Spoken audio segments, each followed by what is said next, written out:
Champollion, considéré comme étant le premier Européen à avoir déchiffré les hiéroglyphes, a écrit: On y trouve aussi les Égyptiens et les Africains représentés de la même manière, ce qui ne pouvait être autrement.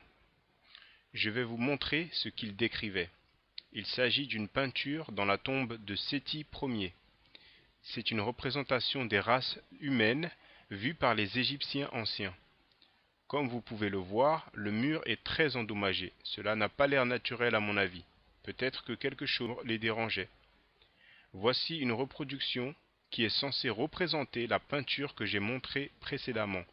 Et celle-ci les arrange parce qu'ils essayent de dire que le teint le plus foncé représente un Soudanais et que le teint du dernier personnage à droite représente un Égyptien.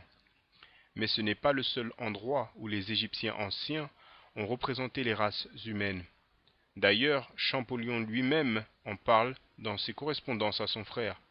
Par exemple, il y a la tombe de Ramsès III et un archéologue nommé Lepsius a créé un dessin de cette peinture.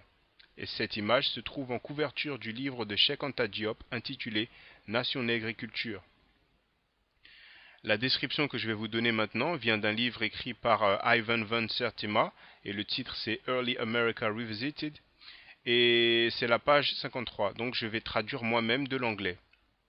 Cette peinture, venant de la tombe de Ramsès III, montre que les Égyptiens se voyaient comme noirs et qu'ils se représentaient comme tels en peinture, de sorte qu'il n'y ait pas de confusion possible avec les Indo-Européens ou les Sémites. Ceci est une représentation des races dans leurs moindres détails en termes de différence, ce qui assure la fiabilité des couleurs. Durant leur histoire tout entière, les Égyptiens n'ont jamais eu la fantaisie de se représenter par les types B ou D.